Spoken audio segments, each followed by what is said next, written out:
Colorado team is lurking back there as a 6th team to look at. Runners to the starting line. We'll see them off as you take a look at that top 5 a moment ago. The top 5 runners from last year's race, all back in the field this year, including all-world runner Sheila Reed. It is her race to lose for Villanova. And they are off in the 6K Women's Championship race.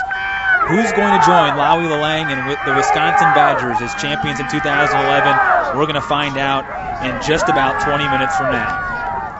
Well, Sheila Reed again is a senior. Second from last year was Emily Enfeld from Georgetown. In third place, Jordan Hussey from Oregon from last year was a regional winner, and she's trying to see if she can move up a place or two. Risper Camayo was fourth last year. She's a senior from UTEP. She won the pre-nationals on this course, and in fifth place last year, and returning again as a senior from Texas Tech, Rose Tanui. It'll be interesting to watch Tanui in this race. Last year, she sprinted out to an early lead at right about this juncture as they come down the starting stretch and led going into 1,000 kilometers before faltering and being caught. It turned into a 3-lady race last year between Reed, Infeld, and Hussey. It was a great sprint down the final 100, 200 meters with Reed coming out on top. They will go right underneath us here, Craig, and the only time that we will see them until they make the pass back to complete this race a little bit later on. And right there in front, Risper Camayo, the junior from UTEP, who won the pre-national race on this course. And right alongside her is Silja Fjortoft of SMU, who did not run last year, but the South Central Regional champ, 6 for 6 in races this year. So you've got a couple of very experienced winners pacing this field. Now, Celia has the most challenging name in the whole field for us to pronounce as well. Anyhow, it's a situation where you can't win the race right now, but you certainly can lose it, Will. They just, the leaders have to make sure they get out, they get clear, they get in position. If you want to win this race, you pretty much got to be in the top 10 or 15 at this point in time to roll down that hill. That's where you want to do so that you can establish your space and see who the leaders are and get into the right position so that you can, in a 6K race, you have less time to fool around. You've got less time to make up. We talked about it off the top. There's the top 10 teams coming in via the rankings. Florida State almost the overwhelming and unanimous choice at number 1. Watch out for Colorado and building off the momentum of their men just finishing third. They come in ranked number 3 in the country, Mark Wetmore's team. And Vanderbilt hasn't even been at the Nationals before. So this is time. The first time. They're in, by the way, they'll be in the pink uniforms for the breast cancer awareness. They're wearing pink uniforms, so maybe they'll stick out like Oklahoma State's orange did. Steve Keith, the Vanderbilt's head coach, has called this a dream season to get to this point. Never would have imagined that his upperclassmen would be able to do what they have accomplished, and is just so proud to be here. But once the race starts, who cares about being proud to be here? Go out and win the dang thing, right? That's what, once you're at the starting line, you've all got a chance. So they make the turn. We showed the graphic earlier for the women's race. They will run what's a new loop here at the Laverne Gibson Championship course. They sort of added another little loop in instead of the full way around the back, and then they'll loop back through with it and complete 6K around this layout to us here. So we are watching the early pace by Fjortoft, the Norwegian, who has elected to set that early pace and have someone else run her down. I asked some of the women at the press conference last night how they would react to a lengthening of the women's distance up to 8K or 10K. Almost to a person, they all said, well, we're all milers.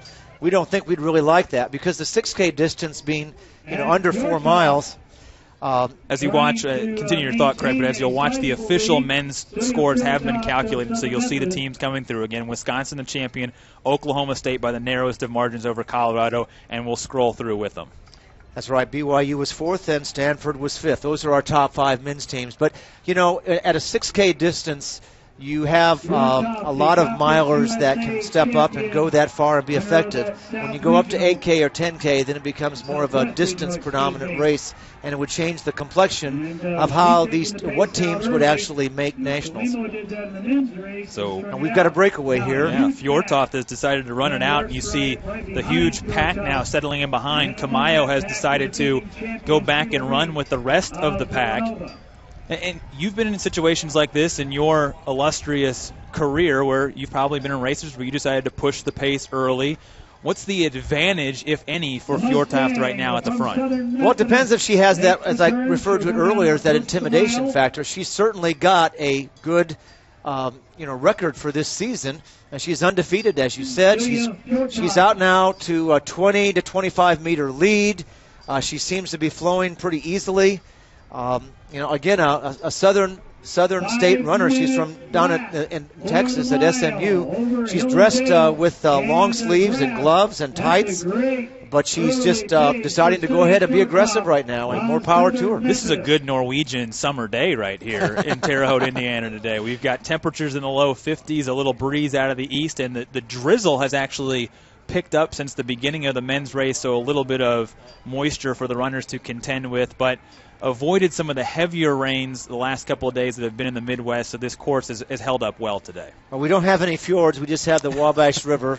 But Celia is just going out and prancing along at the front there, again, somewhere around a 20 to 30 meter lead. Now, that is not invincible. When you saw the men's leaders get out to 100 meters, to 110 meters, you pretty much know that unless he really falls down, he's going to win this race. But at 20 to 30 meters yet, she still has a chance of getting caught. She has to run aggressively, and they have to decide to go after her in that follow pack.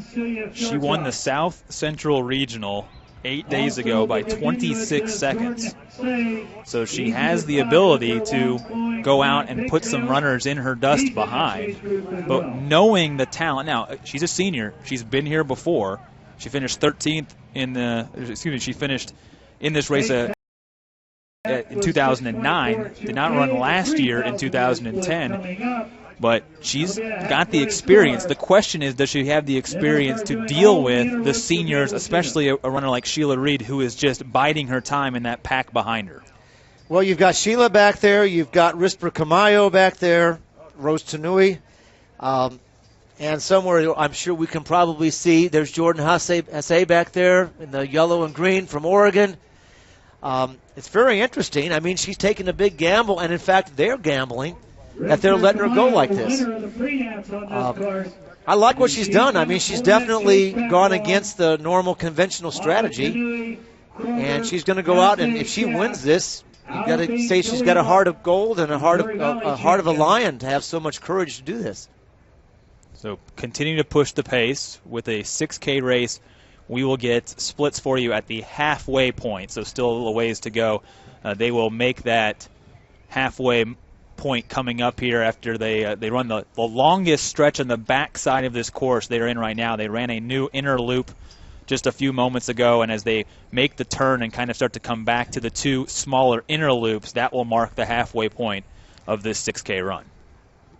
You know, Will, I am most surprised that Sheila Reed has just let this happen. I don't know why Sheila wouldn't have gone with her. She's won before, and she's got that intimidation factor working for her. She must have complete confidence that Celia is going to come back. And, boy, I don't know in a 6K race if I would have that kind of an attitude. Well, if you're Sheila Reed, you're the defending national champion. You've won 11 times. You have 10 straight wins in 6K cross-country races. She's lost a couple in shorter distances. But of those 11 career, 10 straight in 6K. The last time that she lost in a 6K distance was in this race in 2009. So if you're Sheila Reed in that pack, looking at what Fjortoft is doing, you have to feel very confident, obviously, about your own abilities to be able to win this race. But at what point do you maybe start to get a little doubt in your mind looking at that gap in front of you? Shortly after halfway. If they don't start working into this lead after 3K to 4K, I think they've got trouble because Celia looks nice and clean here. She's light on her feet. She's running, still landing in the midfoot of the balls of her feet, striding very well. Doesn't look fatigued at all. She just checked back over her shoulder. Well, this is a brilliant move. She laid the cards down, and nobody responded. We will get to split times coming up in just a minute because as she makes this turn, you see the group trying to run her down from behind, making the turn led by Risper Kamayo there in the red.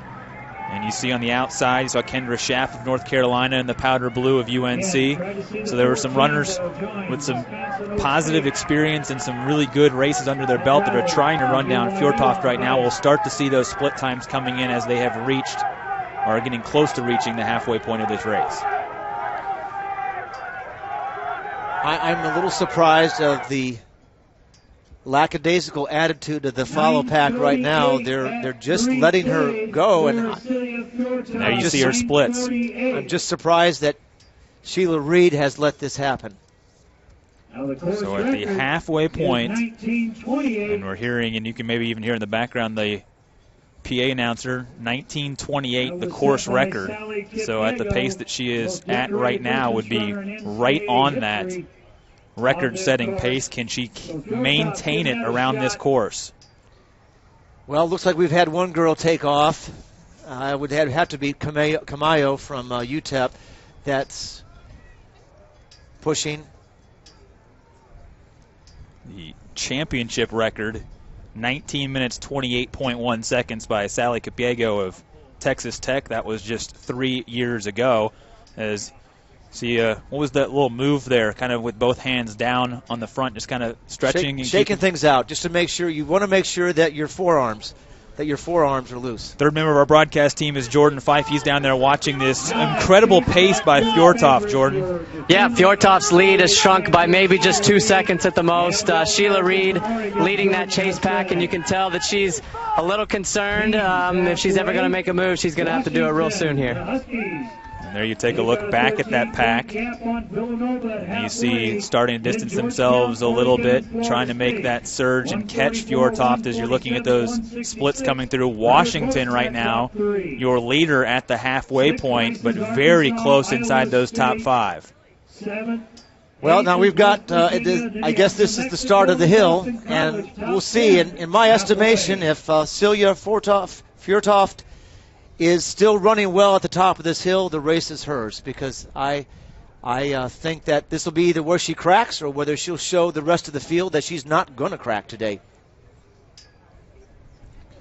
Has dominated in Conference USA, set the meet record this year in the Conference USA Championship after a year away from the cross-country trails. She's trying to get chased down, and there you see Sheila Reed pacing that pack behind. Well, we see Jordan Hasse there just off of Reed's right shoulder. Again, the pack is very Risper Camayo from UTEP right back up in there. You can see that uniform fairly easily in the crowd. Just a very, very tight, we're talking about almost 12 runners there in that follow pack. And we can tell you with Jordan and some of our spotters on the course that the lead has been cut by another couple of seconds as Fjortoft has come by, and the pack is starting to reel her in ever so slightly. But just remember, they're going up the hill, and right. She's running by herself, and they're running as a pack. Once they leave that hill, the advantage of the pack dissipates slightly. We'll just have to see how much gas does she have left in the tank.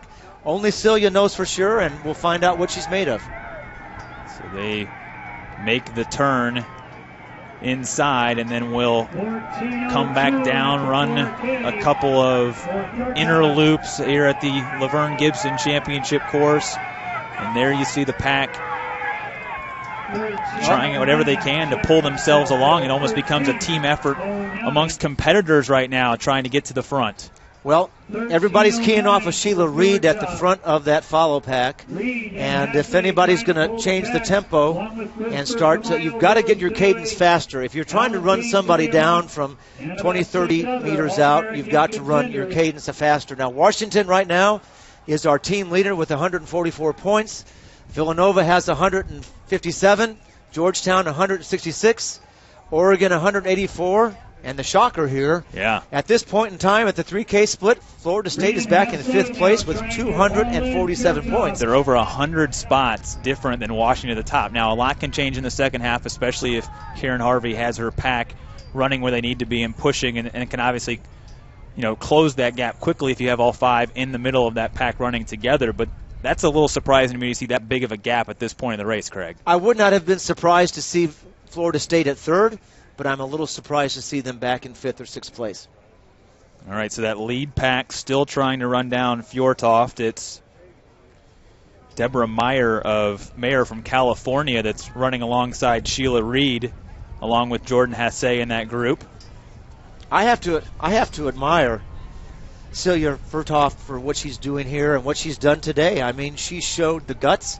You go out and gamble, and you live by the sword or you die by the sword. And right now she's looking like she's holding on, but it appears that they're now down to 10 meters. And Sheila Reed is starting to come on her like a heat-seeking missile. And it looks like in the next 100 meters she's going to get past. Here comes Reed, Hasse right with her. Meyer dropping a little bit. And Jordan's down there following this. Jordan, they've caught her very quickly. They're about to go right by her. Yep, I'm right here as the pass is happening. Sheila Reed, Jordan Hasse look to be moving well on her outside. And let's see if Celia can go with them. I'm not sure she can, though. Well, the moment of truth is going to come here right now when they come up to her. She either tucks in behind them from their shoulders or she's going to let them go and she'll fall back to the second 5. See Abby D'Agostino of Dartmouth on the outside in the green. She came in with a lot of folks saying that this could be a big one for her.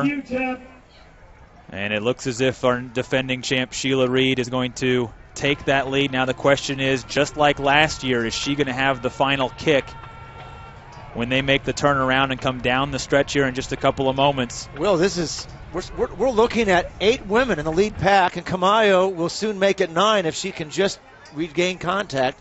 And you got to hand it again to Celia. She's still hanging on to that pack. She hasn't dropped. She didn't emotionally get drained by that catch, and now she's hanging on. But boy, now we've got the gal from Cal, and we've got Sheila Reed letting her go, and it's starting to get very exciting here. But 8 to 9 women with under a kilometer to go. Deborah Meyer makes the charge. You just saw a moment ago Gina Procaccio, the coach of Villanova, with applause over the fence to Sheila Reed, her team in position right now. They were in second at that last split, but right now also coaching her individual perhaps to another championship, trying to become the third in a long line of successful runners to come through Villanova and the Wildcat program to win 2 NCAA championships. There are 8 individual championships for Villanova, but only 2 runners before have won multiple times. Sheila Reed looking to do the same here today. Hasse looking strong on the outside, and here comes Camayo and Tanui up to join that pack. Craig, the pack just gets bigger. It's 9 or 10 women now, and Jordan Hasse is a junior. She was 3rd last year. She's in excellent position. She's looking around. I don't think they're running that fast. I think we're going to see a 400 to 500 meter sprint, and that's it. They are setting up for the kick. That's what's going to determine this race. 8 women, 8 gunfighters spread out across the field, coming down to the last 300 meters. They will come out of the second loop, make a right-hand turn. It'll be a few hundred meters from there before they'll turn and come back across the start line where we began 18 minutes ago. And in 2011, will Sheila Reed have the same burst down the stretch that propelled her to the 2010 title? Is that Camayo there on the outside pushing? I believe so. And we've got Jordan Hasse right on her shoulder. 3 girls right across from each other. My goodness. Everybody's getting impatient. Everybody's wanting to see who's going to pull the trigger first here. That's actually Betsy Sena from Iowa State has joined on the outside. And after last year remember last year, Alfini Tuliamuk from Iowa State finished 13. She transferred this year to Wichita State, and it looks as if after a great finish for the Cyclones, it's going to be Saina this year making a charge. They have made the turn, and here we come into the final sprint. This is where Sheila Reed showed her resolve last year and was able to out-sprint the rest of the field. Hasse looks like she is not going anywhere on the outside. D'Agostino's right there with them as well. 300 meters. We're 300 meters for the finish. Who's going to pull the trigger here? When neither one of them look like they're straining right now. D'Agostino is still in there. Reed is pushing. Look at Emily Infeld. Remember, she finished second last year. She's been the bridesmaid to Reed so many times, always right behind her. Will she have the final kick? Okay, Jordan Hasse is pushing and going for it right now. Reed responds. Reed's responded. Jordan Hasse pulled the trigger first, and she's going, and Reed will have to try to kick down the junior. Reed has gotten in front of her by a nose, 100 meters to the finish line. Is Reed going to sprint her way to a second one? Hasse doesn't have enough for her. Sheila Reed is a two-time NCAA champion. And DiAgostino from Dartmouth is third. What a race, and Sheila Reed again, the dagger on a sprint down and a hug across the finish line for Jordan Hasse. What a race, and again, a carbon copy of last year, Craig. It couldn't have been any closer coming down the last 300 meters, and it's Sheila Reed, her 12th career win, and caps it off with her second national title. That's what you get when you have milers in the field, and I got to hand it to Jordan Hasse. She had the guts. She pulled the trigger. She went first. She had a bit of a gap, maybe 2 strides on Sheila Reed, but Sheila bucked it up and ran her back down and held her off at the last 10 meters of the race. She joined Sonia O'Sullivan and Carol Zajac of Villanova, who won 4 titles in a row, 1990, 91, 92, and 93 for Villanova, as the 3 women who have now won multiple individual championships for Villanova. Sheila Reed is setting herself up to be one of the most decorated NCAA female athletes in history, especially as a distance runner. She's got a lot of titles behind her in the NCAA competition, and she just added another one today. 1,500 and 5,000 meter champ. We look forward to talking with Sheila in just a bit. Well, we've decided the individual title. Now how about the team? We saw those splits. Nothing was decided halfway through this race. Florida State, the favorite coming in, had a lot of ground to make up. Saw a few of them come across as a pack moments ago. But a great run by Washington out in the first 3K of this race. And Villanova off a first-place finish by Sheila Reed. Will they have enough this year? Remember, last year they lost the great performances of Amanda Marino and Allison Smith. But with Bogdana Mimic, who was 27th a year ago, Villanova, the 2-time defending champion, 9 titles overall, Big East winners. They were second at the halfway point. Did Sheila Reed carry them perhaps to another national championship? I'm trying to decide by looking at the finish here whether Florida State's pack did make a concerted move in the last 3 kilometers of the race. And I just can't tell with this many people finishing where they are. We've got some folks who are saying if they did make a sizable move as a pack through the field, will it be enough to erase the 100 spots that they had? They're going to be better than 5th place, Will. They're a much better team than 5th place. My estimation is they'll be first or second again. But Washington's lead looks solid, and you had Georgetown up there in the mix. Saw some Vanderbilt Commodores coming through in their pink jerseys and smiles on their faces after a wonderful season as the final runners coming across. Sheila Reed, your individual champion, and we will sort things out on the team side. As soon as we get information to you here, we will make sure that we know what is going on. It has been a really good day, and what a capper. The men's race was solid, but not much drama on the individual side. Really not much drama at all, with Scottson dominating and, of course, Lalang dominating on the men's.